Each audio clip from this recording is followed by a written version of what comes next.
if we're going to be completely honest, she's having a complete nightmare season. A complete nightmare season post hiring. Duke are 3-3. They were originally ranked, if I'm not mistaken, in the top 10. They were ranked in the top 10. They were ranked the 7th best team in the nation.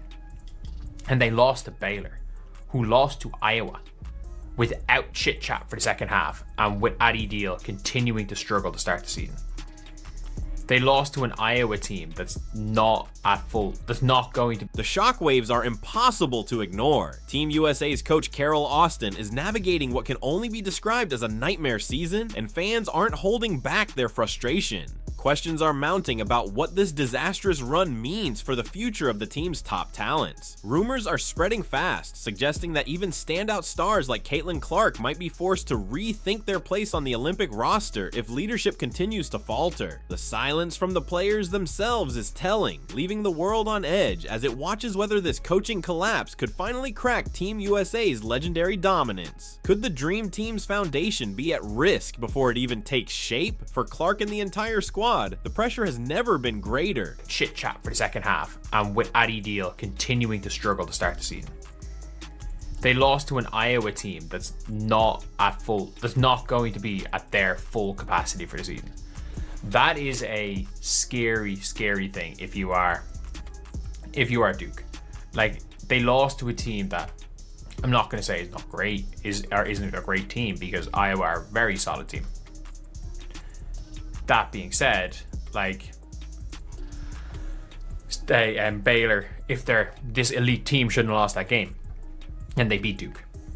Not only that, if you're looking at their games, Carol Austin, the coach tasked with guiding Team USA's future superstars, Caitlin Clark, Angel Reese, and Aja Wilson, is facing a complete meltdown at Duke. Once a powerhouse consistently ranked among the nation's top 10 programs, her collegiate team has now spiraled into chaos. This isn't a minor stumble, it's a dramatic collapse that has rattled the entire season, raising serious concerns about her ability to lead on the Olympic stage. Confidence in her leadership is eroding fast, creating an urgent crisis that threatens the national team's preparation and casts a long shadow over what should be a seamless path to glory. Baylor, if they're this elite team, shouldn't have lost that game, and they beat Duke. Not only that, if you're looking at their games, they scored 49 points against West Virginia. They scored 71 points against LIB. And they played USF. They played USF. And wait, who's USF's current coach? Do they still have the is their coach up on the box score? No. Is their coach the dude who coached? The numbers don't lie, and they tell a harsh truth. Under Carol Austin, Duke sits at a disappointing 3-3 record. This isn't just underwhelming, it's a staggering fall for a team that began the season ranked 7th in the nation, a position that once promised tournament dominance. Dropping from such lofty expectations to a mediocre record in mere weeks reveals deep-rooted turmoil within the program, but the concern extends far beyond Duke's campus. This instability could ripple outward, affecting the very players Austin is supposed to lead and inspire on the international stage. They lost by 13 to a team that is not very good. Like, again, they're not terrible. They lost to Fairfield. They lost to FIU, or say they beat FIU. They lost to Fairfield. Fair enough losing to UCLA. Like, it is what it is. You're not going to beat UCLA. But they beat Duke. And this is a Duke team that just can't score. They just can't score, and they're a terrible offensive team. And we've now got in her defense, she has been a good defensive coach. And maybe perhaps the most embarrassing setback came at the hands of Baylor, a team that had already shown vulnerability when Iowa faced them. What makes this defeat truly shocking is that Iowa, missing key players for an entire half, still managed to topple Baylor. Meanwhile, Duke, boasting a full roster of top-tier talent, fell to that same struggling Baylor squad. This isn't just a simple loss, it exposes deep structural problems within the program. Problems that could echo all the way to Team USA, leaving players to question the very leadership meant to guide them. Oh God, in her defense, she has been a good defensive coach, and maybe the sheer offensive talent of the team. But like since Carol Lawson has been hired as the Team USA coach, she has been horrendous. And not only that, it's now at the stage where everything, like the amount of people being like, oh, I don't know, like already saying, you know what, shout out Layla Lacan and Janelle Salon for your future Olympic gold medals. Go and win the world. Duke's offensive struggles are nothing short of alarming. Against West Virginia, the team managed a shockingly low 49 points. In today's game, that's almost unheard of for a program of Duke's stature. It's a clear sign of a squad struggling to generate any rhythm, lacking creativity, cohesion, and basic scoring execution. This isn't just an off night. It exposes a deep-rooted issue under Carol Austin's leadership and raises serious concerns about her ability to unlock the full offensive potential of Team USA's top scorers. Oh, I don't know. Like already saying, you know what, shout out Layla Lacan and Janelle Salon for your future Olympic gold medals. Go and win the world championship.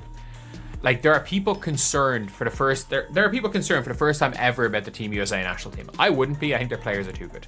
I don't think there's any coach that will lose. If they pick the right team, I don't think there's a coach that will lose. Like if you go out with a 5 of Caitlin Clark at the 1, Paige Becker's at the 2,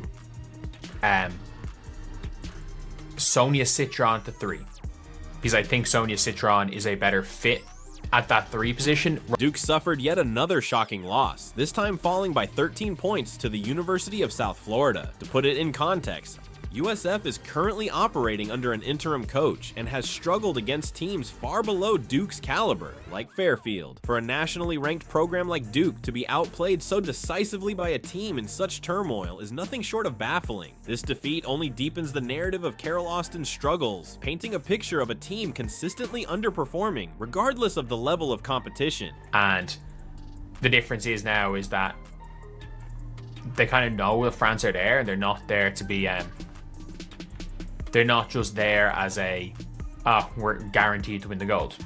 They know they're not guaranteed to win the gold. And that's kind of what, when Team USA lose or come get a scare, they tend to not lose.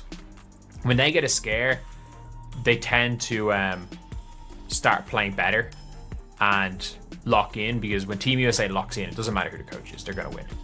They're going to win. It's just when they go in arrogant, that's every time you look at Team USA winning, it's very rarely been attacked. The pattern is glaring and impossible to ignore. Duke can't score. Plain and simple. This isn't just a temporary slump, it's a fundamental flaw that has defined their entire season. Their offensive disarray, lack of rhythm, and poor execution point to a serious problem in coaching strategy or its implementation. How can a coach who struggles to push 70 points against LIU or barely 50 against West Virginia be trusted to run a gold medal caliber offense for one of the most talented rosters on the planet? That looming question now casts a shadow over Team USA's future. And maybe instead of Sabrina, you bring Nike won't let you not bring Sabrina, but maybe instead of Sabrina, you bring Kat Copper. But then your vets to end the bench, Chelsea Gray, Alyssa Thomas. Like you do not lose if you bring that team. There's no coaching involved. So a lot of people are worried about Carl Lawson. There is no coach bad enough to lose with that team, because there's no lineup. You could run Caitlin Clark as center and you're probably gonna win with that lineup. So anyway, yeah, that is pretty much it, lads. That is pretty much it. That is It's true that Carol Austin has built a reputation as a strong defensive coach, but her tenure as Team USA's leader has been nothing short of disastrous. Even if her defensive strategies remain sharp, they can't hide the glaring offensive failures or the baffling string of losses. This imbalance is dangerous. A team can lock down opponents all at once, but if it can't score consistently, victories will remain out of reach. Suddenly, doubts are emerging about her readiness for the Olympic stage, where offensive firepower often decides games. The unease among fans and analysts is palpable. This isn't the usual pre-tournament nerves, it's a deep, public skepticism fueled by her struggles at Duke. Conversations are now shifting from will they win to can they even compete? Observers are openly questioning whether this nightmare season signals issues that could trickle up to the Olympic squad, with some predicting that even Team USA's legendary dominance might be at risk. For the first time, commentators are entertaining the idea that other nations could challenge or even surpass the reigning champions. Yet amid the panic, there is a beacon of hope. Team USA's roster is stacked with generational talent so immense that even coaching struggles may not matter. Stars like Caitlin Clark, Paige Buchers, A'ja Wilson, and Breanna Stewart could carry the team almost single-handedly. Their sheer skill and basketball IQ are enough to overcome nearly any coaching deficiency.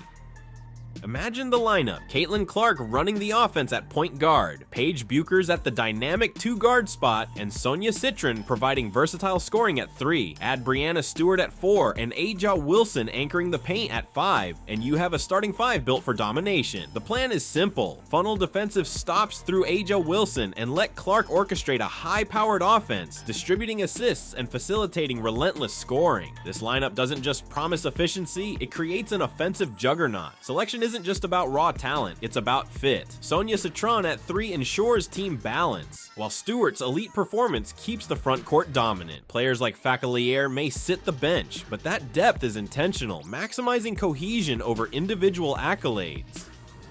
The bench itself is stacked. Jackie Young at 1, Angel Reese bringing unmatched energy, and Aaliyah Boston as a rock-solid backup center. With veterans like Sabrina Ionescu and Chelsea Gray, the second unit is nearly as formidable as many starting lineups worldwide. This depth guarantees fresh legs and constant pressure, making Team USA virtually unstoppable. Here's the ultimate takeaway: no matter who the coach is, even if their collegiate season is a nightmare, this roster is so overwhelmingly talented that losing is nearly impossible. The collective skill, versatility, and star power of this team are enough to overcome almost any obstacle, so much so that you could theoretically play Caitlin Clark at center and still emerge victorious. The prevailing theory is simple: Team USA's dominance is driven by its players, and their generational talent often outweighs tactical genius from the sidelines, making coaching controversies largely irrelevant. While concerns about Carol Austin are new, Team USA has faced moments of vulnerability before. At the last Olympics, they nearly fell to a relentless French squad. That close call was a wake-up call, exposing cracks and forcing the team to confront complacency. Historically, these scares tend to sharpen focus, pushing the team to perform at an even higher, more dominant level. The real weakness for Team USA hasn't been a lack of talent or even poor coaching, it's arrogance. Sometimes the stars assume victory is automatic, which can lead to sloppy fundamentals and a lack of cohesion.